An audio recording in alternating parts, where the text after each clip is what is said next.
keeping the palms joined.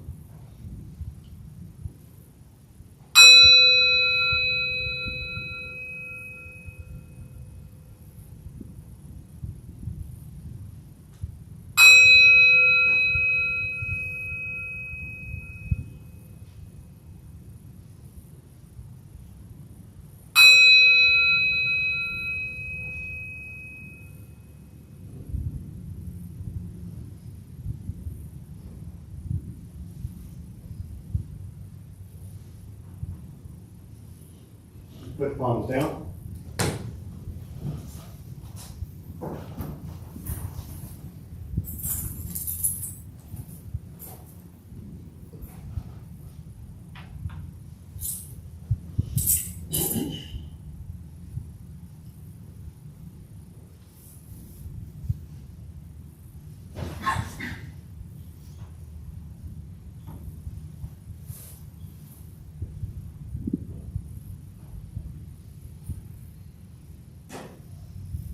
All right, good morning, everybody. Nice to see you all here. A lot of people getting sick these days around here from large events, so we're just being cautious again.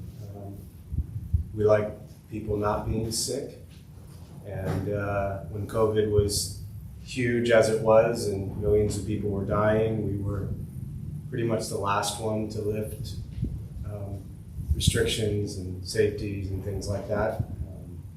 So for us, we always put the people first. You can tell how much we care about what people think about that. But to us, the health and safety of the community is always first. So for those who did put them on, wear them. We appreciate it. For those who don't want to or don't, that's fine as well. This is about the last place in the world anyone's going to judge you for anything whatsoever. For me, this is probably just that alone was the most I've spoken since, our little encounter. That was probably the first time I spoke in about 6 days. But we just finished an incredible Pride Week. I wanted to take a few moments really and just kind of touch on that. For those who aren't aware, Dharma Bum Temple received the Light of Pride Award.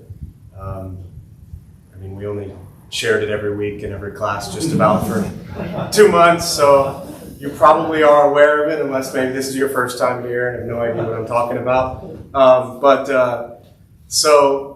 We received this incredible award from San Diego Pride and St. Paul's Cathedral as a part of San Diego Pride Week. A lot of amazing, incredible honors, responsibilities came with that.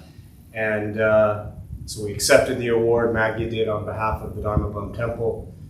Wednesday night at Light at the Cathedral. Friday night we were at the rally, the Stonewall rally. And then Saturday was the parade. And then Monday came the cleanup. But first and foremost, I just want to thank everybody. I know many of you are here who participated in any of that, from sign making to showing up at the parade, to showing up to help clean, to being at the cathedral, to any element of it. To those of you who weren't at any of those things, I still thank you, because you're a part of this space that led to us receiving this incredible honor and recognition. As I attempted to do that night at Light at the Cathedral, 17, 18 years of this community and every single person who's come in it is what allowed that to even occur.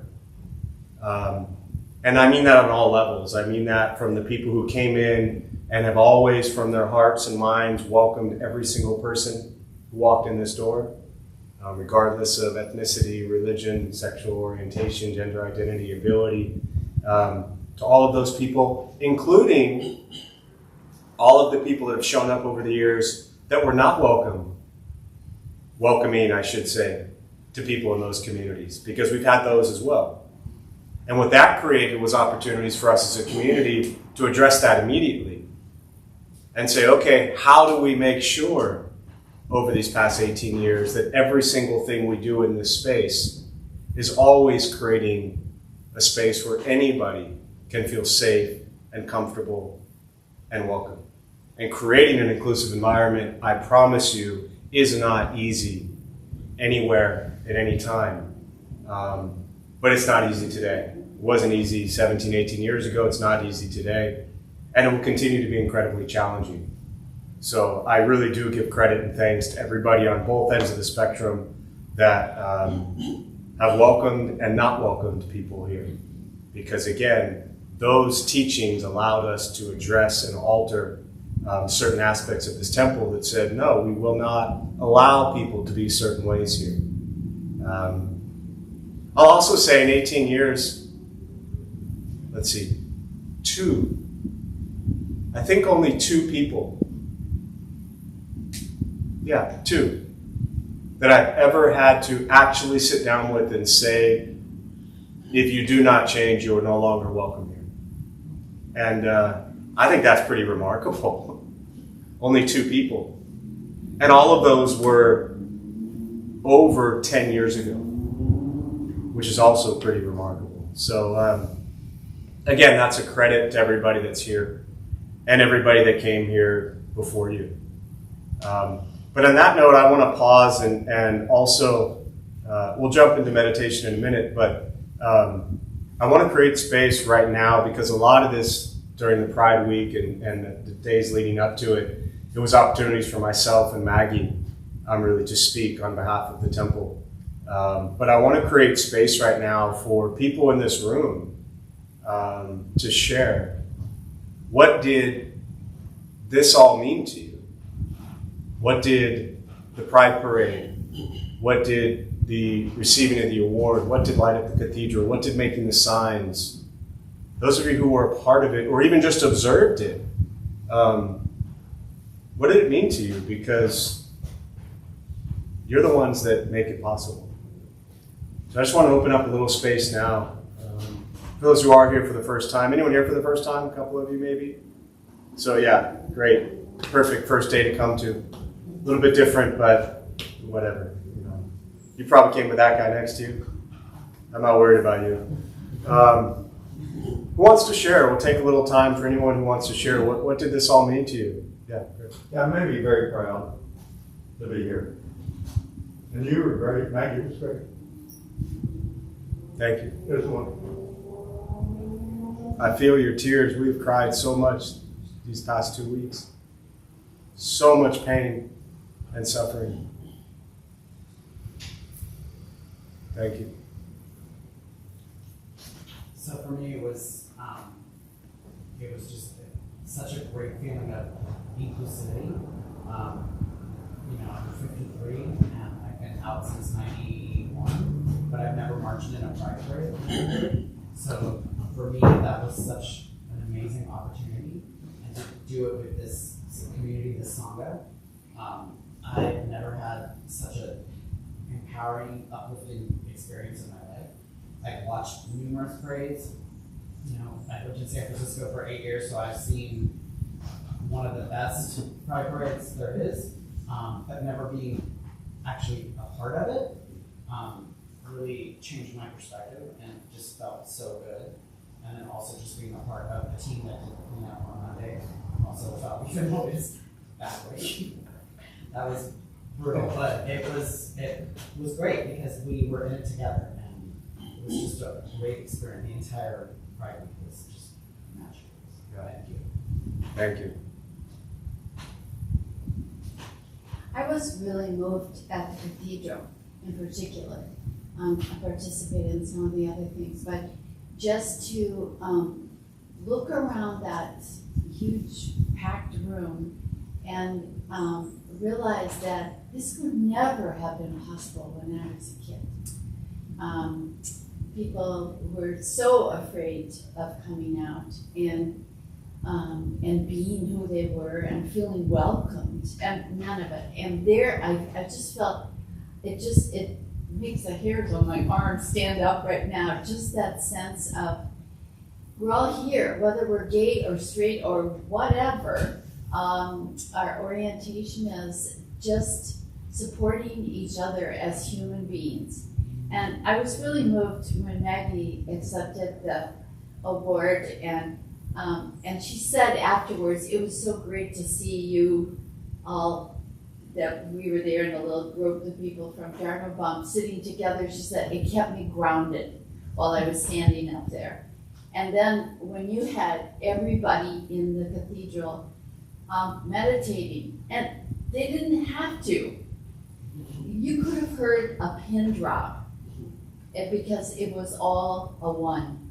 And that sense of the connectedness, the oneness was so powerful. And I was just so proud to be part of this community. Thank you. Thank you.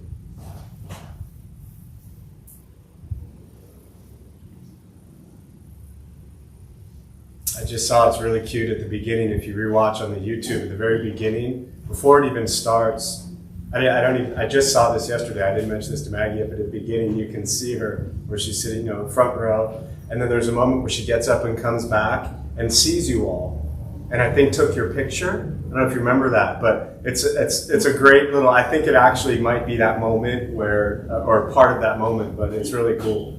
Yeah. Oh, I want to add something. The morning experience on Monday morning was, it was oddly satisfying to do something so physical, because I don't do that much of that now. And and being there as a group once again in a totally different way, but coming home and realizing I haven't been this dirty in so long, and seeing all my clothes, and I mean seeing Patty there in white clothes. I have light colored clothes on too. But this throwing those clothes in the washing machine was like, whoa, they got clean again. It was so cool. That's great. It felt great. To put into context for those who are not aware, and then we'll keep going, but the Light Up the Cathedral, they do, this was the 9th year, I believe, where they bring together, you have about 500-600 people, and it's all interfaith driven. So you have about 50 interfaith clergy, religious leaders that lead about an hour and a half service that night. They come up and all share pieces, teachings, readings from all the different world's religions. And you have all the politicians are there, from the mayor down, city council members, everybody. Again, religious folks, non-religious folks. You have just this coming together of a group of people that probably never come together in a setting like this, other than in a setting like this. And so that's really special. And then Monday, after 250,000 people participate in a pride parade, you have equally, if not more than, I didn't get the numbers on the festival, but the festival's got to be hundreds of thousands of people as well, all weekend. Then Monday morning, about 20 plus of us show up to clean it all up. And yeah, you wonder why we're all black. Smart. Yeah, Joe. I just want to, as a gay man, I want to underscore what you were saying, that it was not only the people who fought for rights within the gay and lesbian community, but also our allies. We're a minority, and we would not have gotten where we are without our allies. And we would not have gotten where we are without those people who oppose us, like Anita Bryant, and people like that who called us into action. Basically, it's like, are you going to take it, or you're going to, take a stand? And so I just want to acknowledge what you said. It's true. It's everyone who's been for us and everyone who's been against us that's gotten us where we are today. Thank you.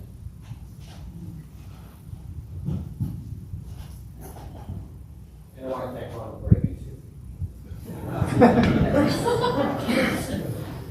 That was facetious.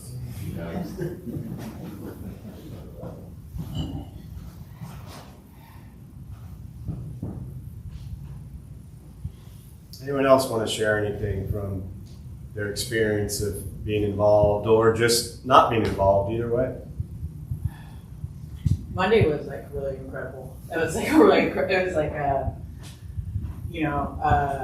it was just seeing like what a few very, very capable people can accomplish in such a short period of time, and how even like the smallest little tasks actually really, just move some bread over here, move some soda over here, and it's so integral to how like San Diego Pride is able to help everyone and that sort of organization. And it was just like really insane to see how much you can actually accomplish if you just make like the littlest bit of effort. I mean, not to say that was a little effort, but that was some effort. But No, it's true. How important every little piece to that puzzle actually is. And without any of those pieces happening, nothing gets done. You know? Yeah, for sure. Thank you. Anyone else want to share?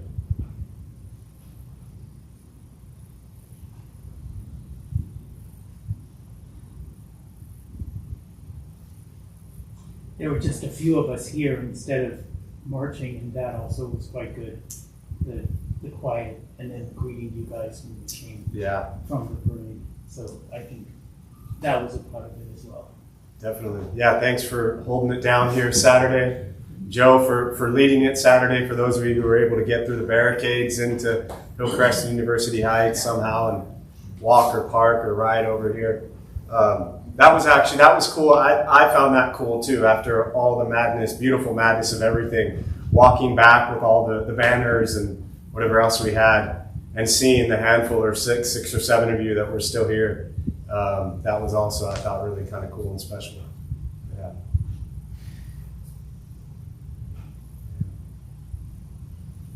Anybody else before we sit for a bit? Yeah. I think I'll echo the pride of being, pride is pride, but I remember going to my first pride when I first came out, and when I was 43, so it's been a while, and just the community that's there, and I feel that here as well. I also feel very grateful for you, for the community here, because I feel like I found another family and another group that I'm really proud of, and I want to say I'm very proud of you as well, just the community that you've brought together and the things that you do. I'm just very grateful for everything here and for everything that I've been able to do, from coming here and learning to try and meditate, trying to figure out that Heart Sutra. And I think being able to do the food distribution and the hats and just having a place to go just to be quiet sometimes. And I feel grateful for you and for everybody in here, because I truly do feel grateful and pride and love for everybody here. Thank you. Yeah, it really was just, and I loved what everybody shared and appreciated, and it was just a very overwhelming, in a good way, emotional, what seemed like just a week, but I know for me, just mentally preparing for a couple months, and I don't mentally prepare for anything more than like 20 minutes. So having that on my mind for 2 months was, it was a lot. And after we cleaned up on Monday, when we got back that evening, I did a little stuff I do with the military still. So I did a little bit of that on, I think it was Tuesday. And then I just shut down and pretty much just went silent. And it was very necessary and very needed to just kind of stop talking and go quiet. So that was really nice. But it was also good to be back in my encounter last night. So that was, I haven't gone away. I just got quiet for a little bit. So that was nice. But sometimes your mind, your body, your heart, everything. And to me, this is a message for all of us. You have to rest. You have to take care of yourselves. You have to just let yourself settle. And it was an important time for me to do that. So, all right. So we're going to sit. Those who are joining virtually, my apologies for not welcoming you at the beginning. Glad you're here. Feel free to say hello. And at any point in time now or later, if you want to share anything that you have to say on that as well, we can do that later also. So, those who are maybe joining for the first time, a couple things to tell you before we begin. Nothing's going to happen to you. You're not going to float away. You're not going to have any mystical, magical experiences. Your mind won't shut off. We're just going to sit and breathe. Find a position that's comfortable. I'll guide us as we begin, and we'll settle into silence.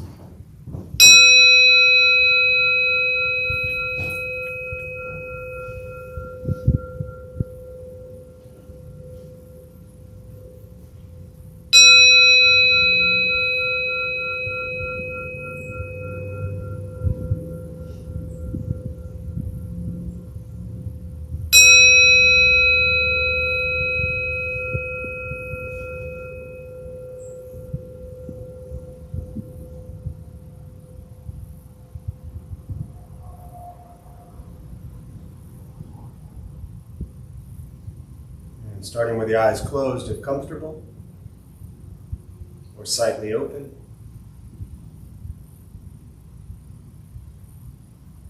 Mouth is open or closed.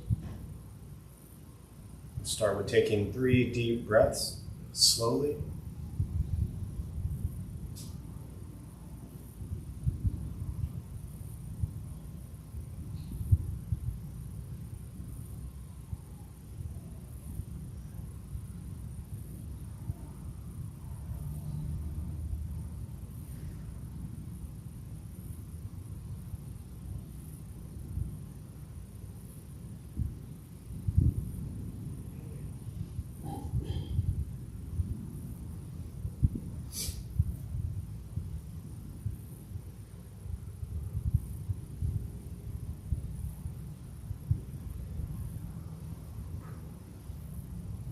Eventually, settle into a natural rhythm of the breath.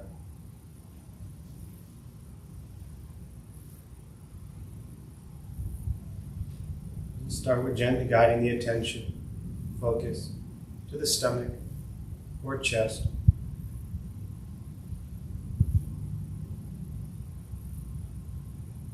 Breathing in, feel them rise. Breathing out, they fall.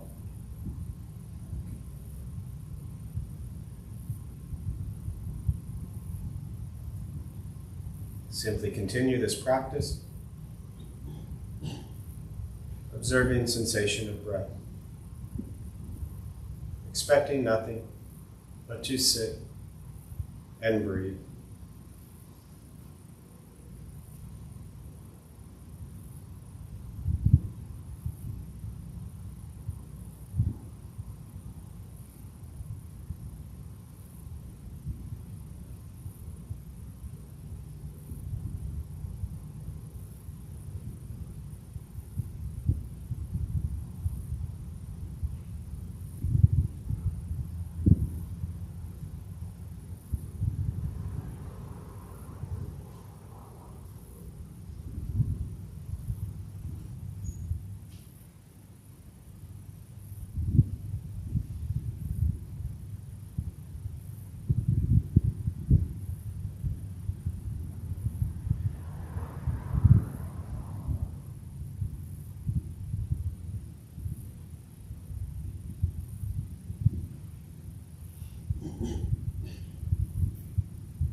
Breathing in, follow breath in.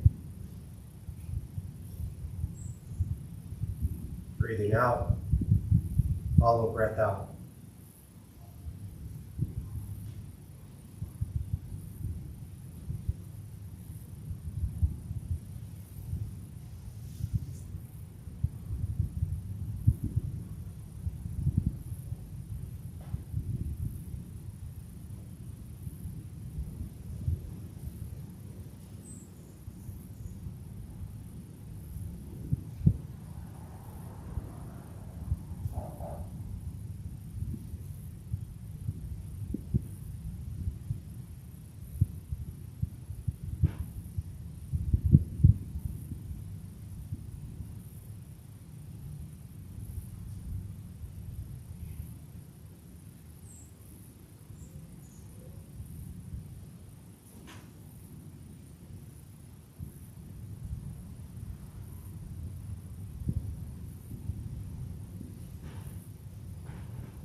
So Lauren, you haven't figured out the Heart Sutra yet?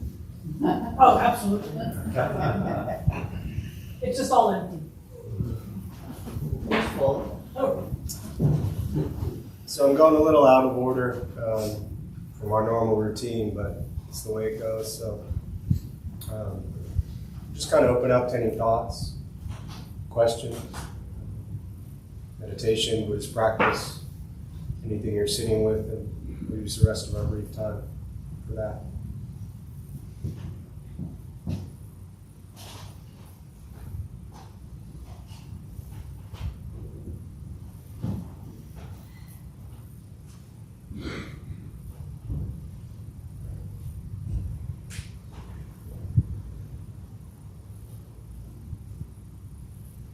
And again, those virtually, thanks for showing up. Feel free to say hello.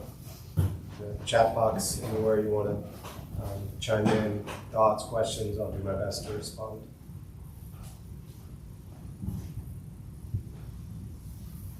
What is the Heart Sutra? no, not even gonna try.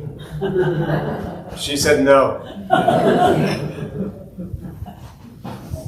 That's a good question. Meredith, you want to? No. Sunday, 1 o'clock. See you tomorrow. Based on that beautiful reaction to your question.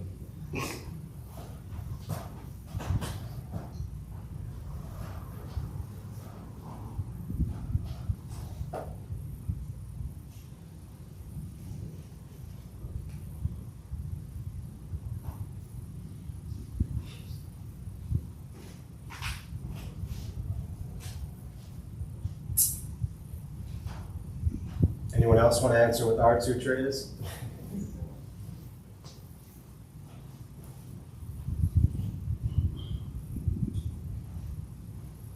Sorry, I tried. I'll Google it. That's usually my answer, actually. Did you fill her in, Michelle? But you don't have to Google it. You can just go onto the Dharma Bum's website and there's a little button There you go, you can hear it. for the Heart Sutra. You like listening to that, huh? Yeah. Like the Heart Sutra. They used to actually just play automatically in the old website, and then they changed something. You have to actually click on it.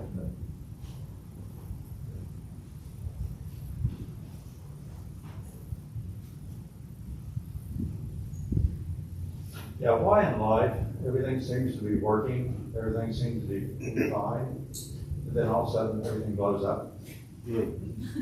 Why? Yeah, the dukkha, is it just dukkha? We got to expect that, or no expectations, or? Yeah, I mean, maybe there's an illusion that's occurring with the idea that everything is going well. And maybe there's an illusion that's occurring with the idea that things are just blowing up. Maybe that all of that is the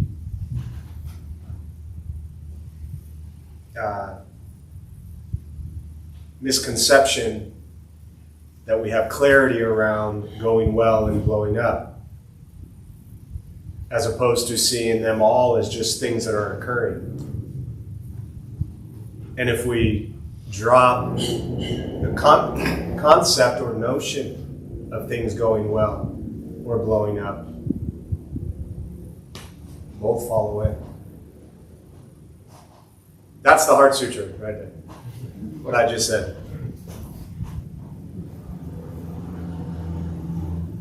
Make sense? Yeah, I'll be in class tomorrow. Okay, you just used the word illusions. You just used the word illusion. And I was reading the Heart Sutra the other day, and I thought, all this is telling us is that everything's an illusion. Yes. Oh, okay. Yeah. So you can stay home tomorrow. Yeah.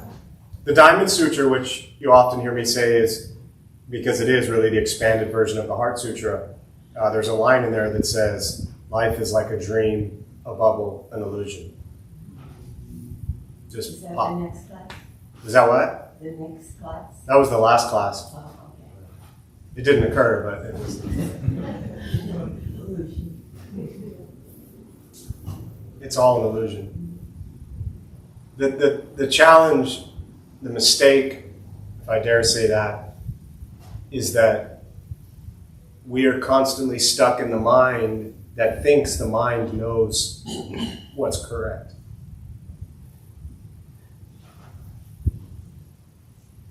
That's the illusion.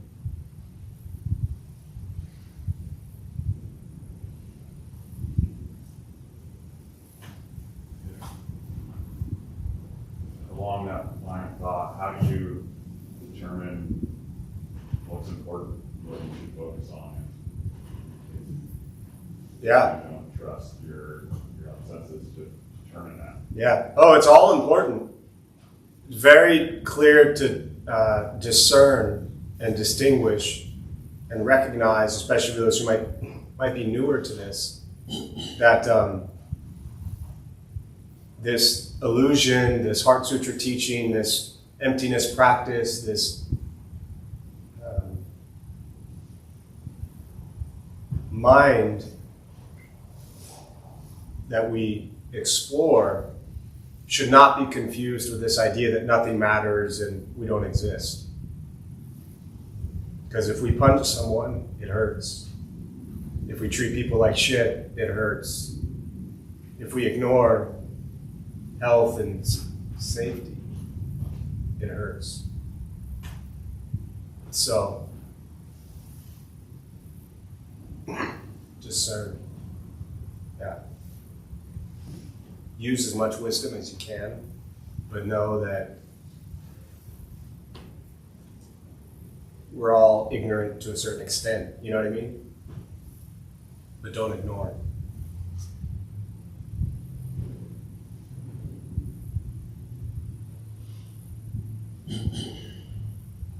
Yeah, because, and that's ignorance, that's the teaching, right? Is to overcome ignorance with wisdom. That's the greatest danger is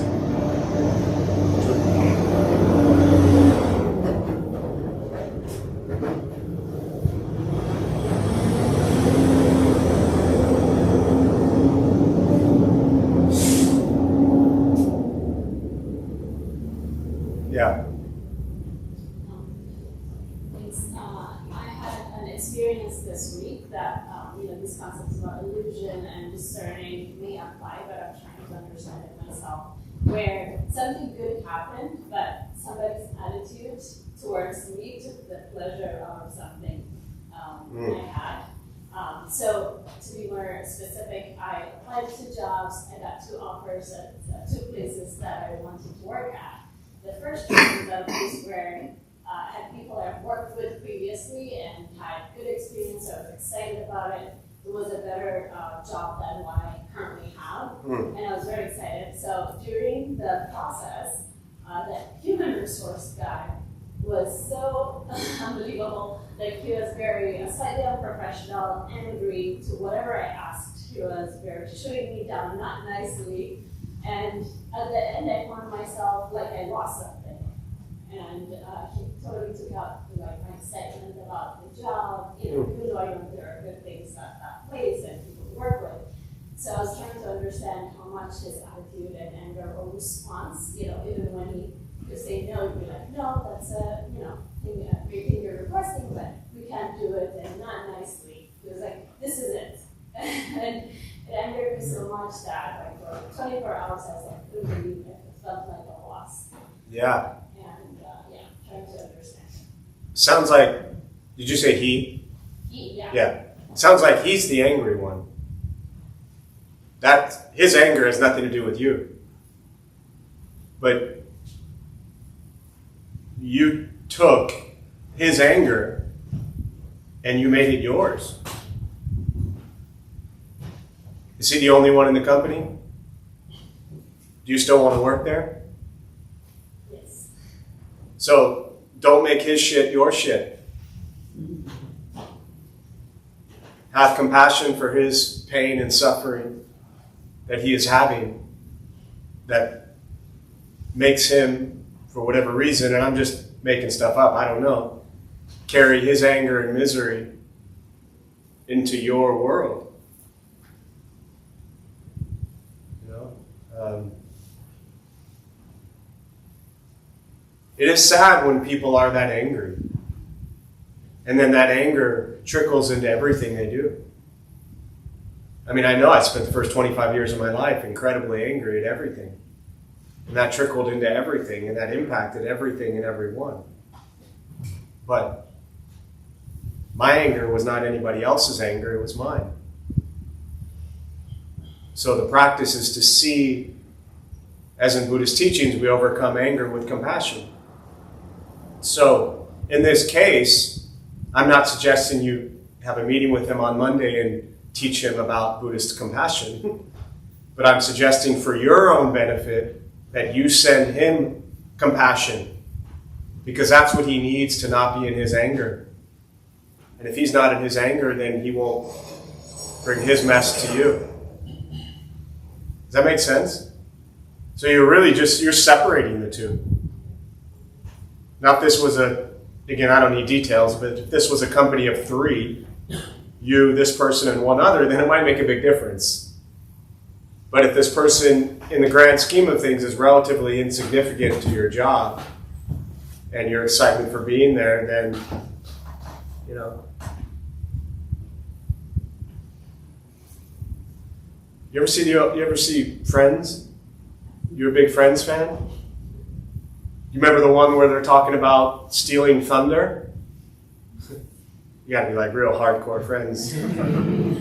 Just Google it. Don't let them steal your thunder. Because it sounds like he did. When did this occur? This last 2 days. Say again? Not the last 2 days. 2 days. Yeah. So today's Saturday, so it occurred on what, Thursday? Yeah. Say again, sorry. Yes. Thursday. Yes. And here we are Saturday morning at just about noon, and it's still making you angry. And he's probably sitting on a beach drinking a beer right now. You know? And in many cases, that might be the reason that it actually got you here. You might have come there here to, I'm just making stuff up as always, but you might have just said, I'm so angry over the situation, I need to go to the temple and do some meditation. The dude is literally not thinking about you at all. Doesn't care about you, no offense, but is thinking about his whole mess that he's going through right now. And you're carrying all of that into your reality. His mess. You want the job, take the job. Ignore him as much as possible and send him compassion secretly. You know? And then try smiling and being nice to him. That's like next level stuff. Yeah. So I don't know if that helps at all, but yeah. Especially, again, I kind of said this, but especially when it's something you're already so excited about, like, you know, congrats on having 2 job offers, 2, you know, opportunities, 2 that you're excited about, and don't let one individual ruin that.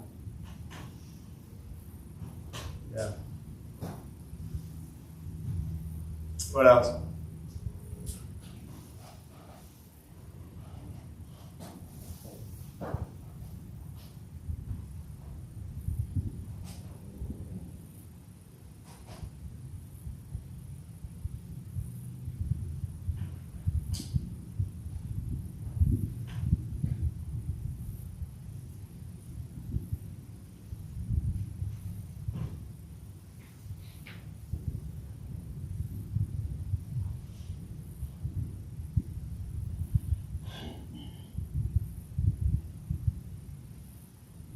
We'll do that often where we're so concerned with what other people think about us. Because I think a lot of this might be tied to that potentially. Is, oh no, what if this person doesn't like you?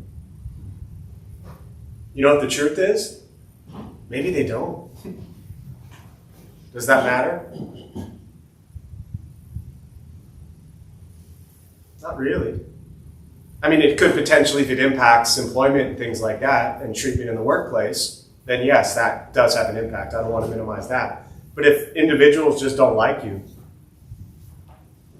that's their choice, has no bearing or reflection on us as individuals.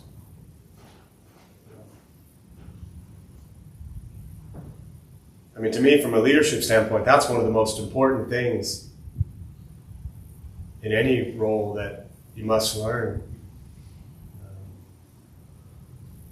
It's funny, years ago, the rabbi that I grew up with, very close family friends, etc., been our rabbi 40 years, every wedding, bat mitzvah, bar mitzvah, funeral, everything that I've ever attended, it was him. And years ago, I reached out to him with some questions about, this is probably 12 years ago, about leading, the Dharma Bum Temple in its kind of early, smaller days downtown. And, he led a religious community for over 40 years, took it from small to where it is today, really. And he said to me many things. One, which I was fascinated by, for those of you in the room who may know him, but he said when he was in rabbinical school, his teacher, they taught them to sit quietly every single day and meditate on the annihilation of the self, which I thought was fascinating. But second, he said that he learned, even if 51% of the congregation disagreed with him, he needed to do what he believed was right. Meaning you're not there to please the people. You're there to do what's in your heart that you think is best for the community. And if people believe in you, then they do. If they don't, they don't. But you don't alter who and how you are and what you believe in just to please people. And too often in our lives, forget leadership for a minute, too often in our lives, people roam around so worried about pleasing people just so they can get that instant gratification of being liked. And that thing just completely blew up in social media world where we immediately, the younger generation, God bless them, man, they immediately feel a sense of value or worth, literally, whether or not somebody clicks on their social media post. Does it get a thumbs up? Does it get a heart? Does it take 30 seconds or 5 minutes for it to be loved by somebody when they saw it? There's a whole generation out there that is judging their self-worth based on how quickly somebody likes their social media post. Most of us in this room didn't grow up in that world, but we still do those same things.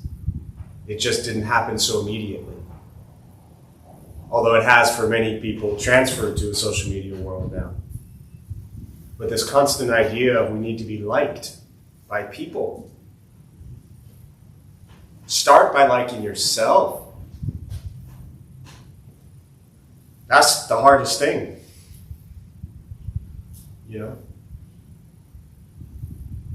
Next time you do a social media post that you actually like, give it a like. And if you love it, if it's worthy of a heart, then give it a heart.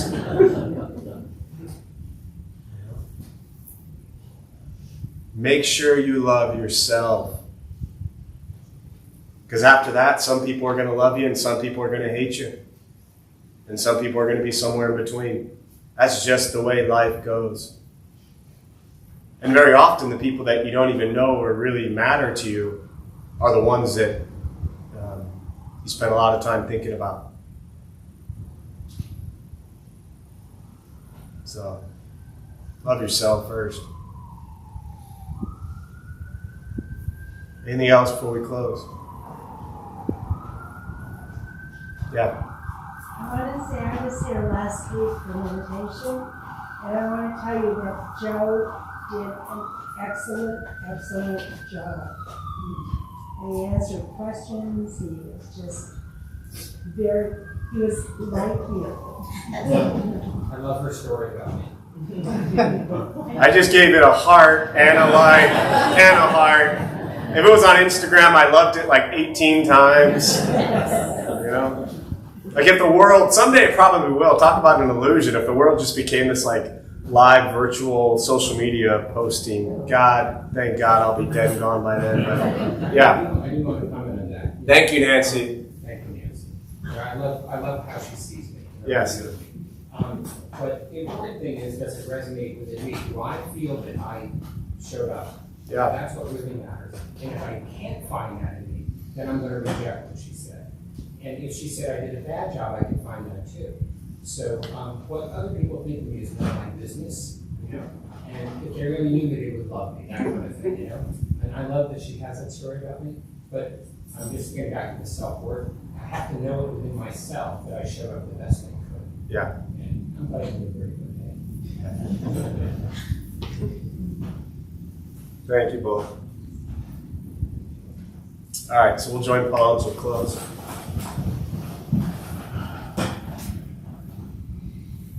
May the benefit of this practice be shared with all beings in all directions. May all beings be at peace. May all be free from suffering. May any merit gained from this practice be transferred to those who need it most.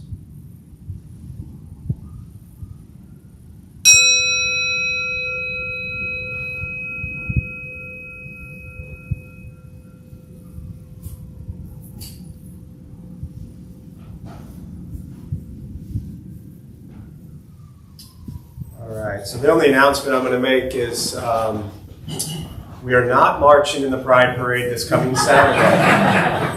We already did that, but if you do want to, the award is here for those who didn't see it or didn't see the social media post and didn't get to love it. The award from San Diego Pride and St. Paul's Cathedral is up here. It's really beautiful. No need to put your grubby hands all over it, but if you do want to come up and see it, you're welcome to. So thank you all for being here. Be safe, be well, and we'll see you soon.